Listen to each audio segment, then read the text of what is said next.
Sources में क्या है कि सोर्सेज किसे कहते हैं? ऐसी किसी चीज़ जिससे वो आया, जहाँ से सोर्स आया हो। वेज एंड प्रोसीजर्स, वो वे और प्रोसीजर जिससे वो लॉ आया है। तो इंटरनेशनल लॉ के सोर्सेज ऑफ इंटरनेशनल लॉ के लिए क्या कहेंगे? Ways and procedures by which international law generates, जिससे वो जनरेट हुए इंटरनेशनल लॉ, वो वे और वो प्रोसीजर, उनको हम सोर्सेज कहा गया है।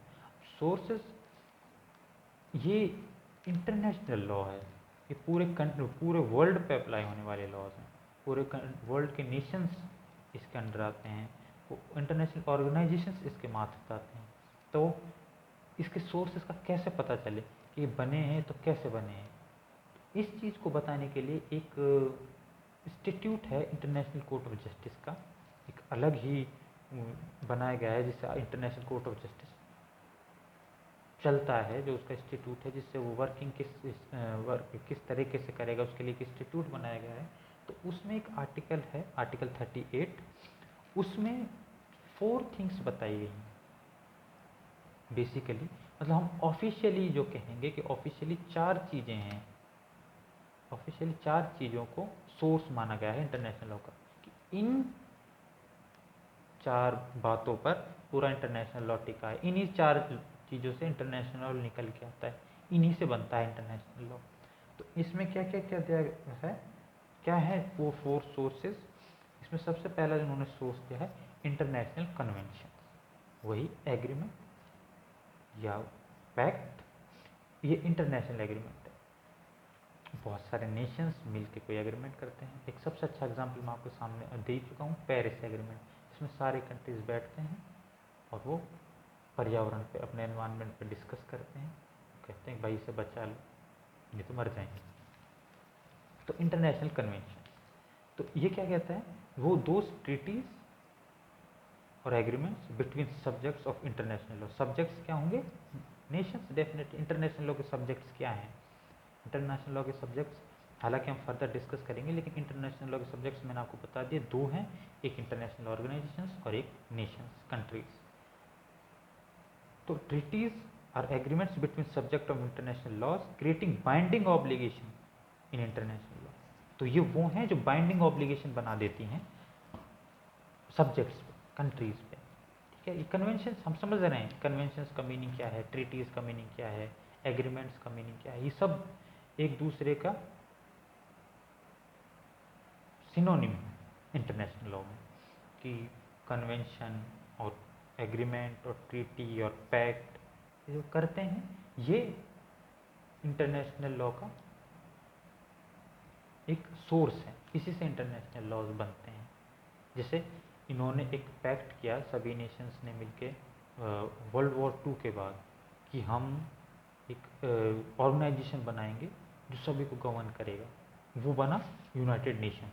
यूनाइटेड नेशंस बन का है। तो यूनाइटेड नेशंस क्या है? इंटरनेशनल लॉ का रीजन है। इंटरनेशनल लॉ कौन, जो भी एक्ट्स बनते हैं, लॉ बनते हैं, तो सोर्स हो गया। तो इंटरनेशनल जो भी कन्वेंशंस हैं वो इंटरनेशनल लॉ का सोर्स है। अब ये ट्रीटीज जो कन्वेंशंस होती हैं 2 तरह की होती हैं। एक होता है लॉ मेकिंग ट्रीटीज, जैसे ह्यूमन राइट्स मैंने आपको बताया, जैसे international covenant of social and cultural rights, international covenant of political rights, ये तो बहुत इंपॉर्टेंट कोवेनेंट निकाले गए थे। ठीक है, तो ये लॉ मेकिंग थे। इसके बाद उन्हीं को अडॉप्ट करके, उन्हीं को लेके वो UDHR को उसमें मिला के फिर इंडिया ने भी protection of human rights act 1993 निकाला। उससे निकल कर एनवायरमेंटल लॉज बनाए हमने, वाटर एक्ट, एयर एक्ट और वाइल्ड लाइफ एक्ट। ये जो सारे डिफरेंस ये हैं, ये किस पे बेस्ड हैं? ये जो इंटरनेशनल कन्वेंशन हो उन्हीं पे बेस्ड हैं। स्टॉकहोम कॉन्फ्रेंस हुई, उसी के बेसिस पे हमने इन्वायरमेंट प्रोटेक्शन एक्ट निकाला। तो इस तरीके से जो लॉ मेकिंग ट्रीटीज होती हैं, जो ये कहती हैं कि हम ट्रीटी बना रहे हैं और अब सभी कंट्रीज अपने अपने जाके इन पे लॉज बना लेना, इसको कहा गया है लॉ मेकिंग ट्रीटीज। और दूसरी होती है कॉन्ट्रैक्ट्स, जो ट्रेड्स के लिए होती है बेसिकली, 2 कंट्रीज में या 4 में या 5 में, कि आप जो हैं हमारे पाक स्ट्रेट, जो इंडिया और श्रीलंका को जो अलग करती है, जो वाटर लाइन है बीच में, उसको कहा जाता है पाक स्ट्रेट। पानी की लाइन को, वो राम सेतु तो है, राम सेतु ही है, वो एडम्स ब्रिज इंग्लिश में जिसे कहते हैं, वो वही है। लेकिन जो उनको अलग करने के लिए जो एक पानी का जो बीच में जगह है, जो स्ट्रेट जो कहते हैं जिसे, वो है पाक स्ट्रेट। पाकिस्तान वाला पाक नहीं, PALK, पाक स्ट्रेट है वो, उसको पाक स्ट्रेट कहा जाता है। तो जैसे एक पैक्ट हो जाए इंडिया और श्रीलंका में कि यहाँ से जितनी भी जहाज़ गुजरेंगी उसका 50-50 अपन करेंगे। बहुत सी जहाज़ें हैं जो इधर से आती हैं और मान लो उनको बांग्लादेश जाना है या म्यांमार जाना है या इंडिया में कोलकाता में जाना है, तो उस पाक स्ट्रेट से गुजरेंगी, ना कि ज़्यादा रूट लेंगी, वो वहीं से छोटे रूट से जाने की कोशिश करेंगी। जैसे कि एक आपको अभी सुएज़ नहर है, सुएज़ नहर में एक जहाज़ अटक गया था, आपने देखा वो एक जहाज़ अटक गया तो उससे बिलियंस डॉलर का नुकसान हो रहा है। हमने सर्च नहीं किया, अगर किसी ने किया होगा तो उसको समझ आया होगा कि सुएज़ नहर क्या है, व्हाट इज़ सुएज़ कैनाल, वो है क्या, वो कहाँ पे है।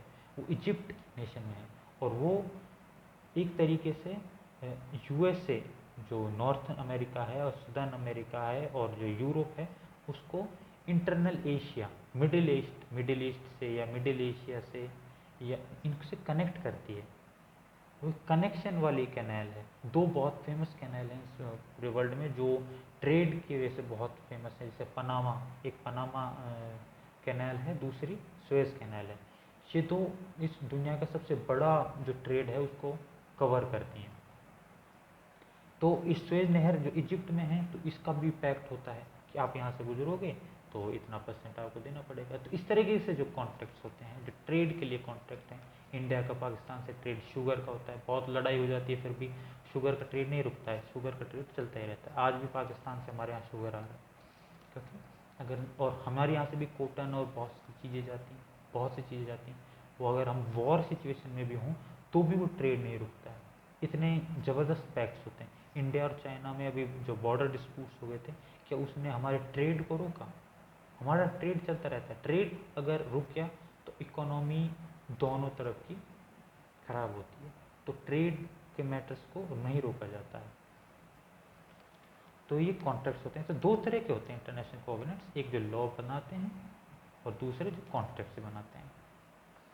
तो जो लॉ बनाते हैं ट्रीटीज, वो भी दो तरह की होती हैं।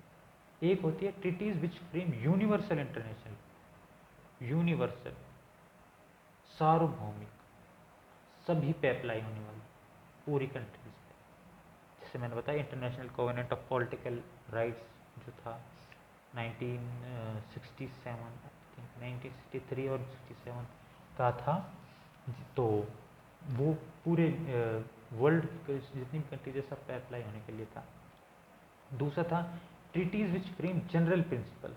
जनरल प्रिंसिपल्स मतलब कि इसके लिए कोई लॉ नहीं बनेगा, ये प्रिंसिपल है, आप इनको फॉलो करो, आप इनको अप्लाई करो in any form. Hague conference हुआ, जेनेवा कॉन्फ्रेंस हुआ, ये सभी एनवायरनमेंट से रिलेटेड थी या वॉर से रिलेटेड थी, जिससे उन्होंने वॉर में कहा कि सिटी को ख़राब नहीं करेंगे, विमेंस के साथ कैसा ट्रीटमेंट किया जाएगा, जिनको पकड़ लिया जाएगा उनके साथ कैसा ट्रीटमेंट किया जाएगा, वॉर से रिलेटेड। फिर सी से रिलेटेड बनाए गए कि कैसे किस तरह गवर्न करना है, कहाँ तक बॉर्डर होगी नेशन की, अगर किस तरीके से वहाँ पर अगर कोई ट्रेड करना चाहे बीच ओशन में तो कैसे करेगा। इन सब चीज़ों के लिए जो ये जनरल प्रिंसिपल्स होते हैं, ठीक है। तो एक तो जो यूनिवर्सल इंटरनेशनल लॉ बनाए और दूसरा जो जनरल प्रिंसिपल दे, ठीक है। तो ट्रीटीज़, लॉ मेकिंग ट्रीटीज़ भी दो तरह की हैं, ठीक है। इंटरनेशनल कोवेनेंट दो तरह का होता है, लॉ मेकिंग ट्रीटीज़ और contract treaties. Law making treaties भी दो तरह की होती है, एक जो यूनिवर्सल इंटरनेशनल लॉ फ्रेम करती है, दूसरा जो जनरल प्रिंसिपल्स बताती है। इसके बाद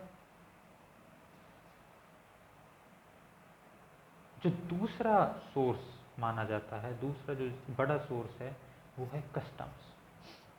कस्टम्स, लोकल कस्टम्स नहीं, बाल विवाह ये सब नहीं, इंटरनेशनल कस्टम्स जो वर्ल्ड वाइड, पूरी दुनिया में मेजर ऑफ द नेशंस में फॉलो किए जाते हैं, या वो नेशन तो फॉलो ही करता है अपनी ट्रेड में जिससे हम डील कर रहे हैं। एक जिस भी कंट्री से हम डील कर रहे हैं वो तो फॉलो ही करता है। या बेसिकली सब जगह ही वो फॉलो किया जाता है। ठीक है, तो कस्टम क्या होता है? कस्टम चलन जिसे हम कहते हैं, यूजेस होता है which get obtain force of law. A custom is a usage which has obtain force of law. एक यूजेस होता है जिसने लॉ के फोर्स ऑब्टेन कर लिया होता है, एक कस्टम होता है। चल रहा है, ट्रेड कैसे करनी है चल रहा है, डील कैसे करनी है चल रहा है। तो ये कस्टम्स होते थे पहले, जैसे वॉर के कस्टम्स होते थे, अब उन्हीं कस्टम्स से उठा के वॉर के लॉ बना दिए, इंटरनेशनल लॉ बन गए, हो गया ये सोर्स। तो जो एंशियंट कस्टम्स आए, एंशियंट जो कस्टम्स थे उनसे, जैसे कि एक बहुत फेमस केस है पैसेज, पैसेज केस है एक, ये पोर्चुगल वर्सेस इंडिया का केस है। तो आप ये तो जानते होंगे, मोस्ट ऑफ यू अगर जानते होंगे तो, कि गोवा पहले पोर्चुगल के पास था। गोवा, जैसे पूरे इंडिया पे ब्रिटिशर्स राज करते थे, गोवा पे पोर्तुगीज़ राज करते थे। गोवा के साथ साथ वो दादरा नागर हवेली और दमन एंड दीव, ये जो हमारी यूनियन टेरिटरीज हैं, इन पे भी पोर्तुगीज़ का रूल था। तो जब ब्रिटिशर से हम आज़ाद हो गए, गोवा बाद में जब पोर्तुगीज़ की राजकुमारी का ब्रिटिश राजकुमार से शादी हुई, तो गोवा को उन्होंने दहेज में दिया था ब्रिटिशर्स को। मतलब उन्होंने गोवा को उनके पिताश्री की एक जागीर समझी थी, तो उन्होंने कहा कि हम इस पर राज कर रहे हैं, आप ले लीजिए। तो गोवा को तो उन्होंने उस वक्त ब्रिटिशर्स को दे दिया था, लेकिन दमन एंड दीव और दादर नागर पे फिर अभी भी पोर्तुगीज़ का राज था उस वक्त में। ये 1950s के अराउंड की बात है। इंडिया आज़ाद हो गया, लेकिन दादरा नागर और दमन एंड दीव नहीं हुए थे। तो क्योंकि वो जो गुजरात इंडिया के पास है और वो थोड़ा सा आगे हैं दमन एंड दीव, और तो उनको पैसेज चाहिए था वहाँ तक पहुँचने के लिए। तो उन्होंने कहा कि हमें पैसेज प्रोवाइड कराया जाए।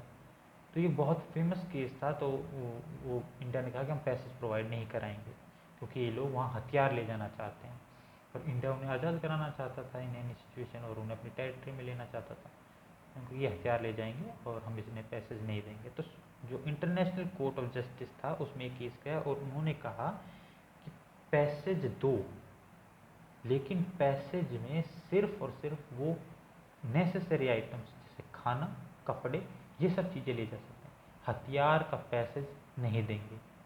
आर्मामेंट वगैरह जो भी है आर्म्स, उनका पैसेज नहीं दिया जाएगा। ये डिसीजन आया और पोर्तुगीज़ ने कांटेक्ट करके उन टेरिटरीज़ को लीव कर दिया, क्योंकि अगर हथियार ही नहीं जा पाएंगे तो वो उन पर राज ही नहीं कर पाएंगे और लूज़ कर देंगे उन टेरिटरीज़ को। तो उन्होंने खुद ही उन टेरिटरीज़ को छोड़ दिया, और टेरिटरीज़ इंडिया में इंक्लूड हो गई एज ए यूनियन टेरिटरीज़। तो ये फेमस केस था पैसेज केस। इसी के साथ बहुत सारे और भी केसेस थे, जैसे पैकेट हबाना केस था, continental shelf case. Continental shelf जो बॉर्डर्स हम तय करते हैं जब सी के अंदर, इंडिया का अगर हम इंडियन ओशियन की तरफ जाएंगे तो कहाँ तक हमारी बॉर्डर होगी, तो उस बॉर्डर्स को तय करने का एक मीडियम होता है कॉन्टिनेंटल शेल्फ। वो केस हुआ है। West End gold mine case, जिसमें भी हमने डेफिनेशन पढ़ी थी, वो हुआ है। पैकेट हबाना केस जो है ये एक बोट से रिलेटेड है। ये स्पेनिश बोट थी जिसे यूएसए ने जब्त कर लिया था, पकड़ लिया था, वर्ल्ड वॉर के टाइम की बात है। तो ये जब इन केसेस को हम पढ़ेंगे, अगर आगे टाइम मिलेगा तो इन केसेस को डिटेल में पढ़ेंगे। बहुत इंटरेस्टिंग केसेस हैं ये। इनसे मतलब काफ़ी कुछ सीखने का और वर्ल्ड रिलेशंस को सीखने का काफ़ी मौका मिलता है। फिर एक केस आया कॉर्फू चैनल केस। कॉर्फू चैनल केस था, चैनल कहते हैं, जैसे आपने इंग्लिश चैनल का भी सुना होगा, जो दो लैंड्स होती हैं उनके बीच का जो वाटर एरियाज होता है उसको कहा जाता है चैनल। अब चैनल और स्ट्रेट में फ़र्क, ये सब चीज़ें जो हैं ये हालांकि ज्योग्राफिकल डिस्कशंस की हैं, ज्योग्राफी में पढ़ी जानी चाहिए, लेकिन स्ट्रेट क्या होता है, जहाँ से पैसेज निकालना हो, जो एक पैसेज के लिए हो। चैनल क्या होता है, एक वाइड एरिया होता है, एक सी का ही एरिया होता है, एक पर्टिकुलर सी का एरिया होता है, उसमें ही चैनल होता है। उसके दोनों साइड एक ही सी होता है, यानी कि एक ही वाटर बॉडी होगी। अगर जैसे अटलांटिक ओशन है इंग्लिश चैनल अटलांटिक ओशन पे है, तो उसके दोनों साइड, उस चैनल के दोनों साइड अटलांटिक ओशन ही है, कोई दूसरा नहीं है। लेकिन स्ट्रेट क्या होता है, स्ट्रेट के दोनों साइड अलग अलग वाटर बॉडीज होती हैं। जैसे पाक स्ट्रेट जो मैंने बात की, तो उसके एक साइड इंडियन ओशियन है, दूसरी साइड बे ऑफ बंगाल है, अलग अलग वाटर बॉडीज। तो स्ट्रेट और चैनल में ये फ़र्क होता है। सॉरी, ये हालांकि ज्योग्राफी की बात है, अपने सिलेबस की नहीं है, लेकिन ये बताने के कॉर्फू चैनल एक केस हुआ। कॉर्फू चैनल केस में क्या हुआ कि जो बेसिक बात है वो ये बताएगा कि लोकल कस्टम्स को भी मान्यता दी गई। इनको भी कहा गया कि लोकल कस्टम्स को भी माना जाए। लोकल कस्टम्स को कब, जब जैसे दो स्पेसिफिक कंट्रीज डील कर रही हूँ। अफ्रीका में छोटी छोटी कंट्रीज हैं लेकिन उनके कस्टम सेम है। नाइजर और नाइजीरिया के कस्टम सेम है, बुर्किन फासो के या किसी और नेशंस के हो सकता है कस्टम सेम हो, मोरक्को और ट्यूनीशिया के सेम हो।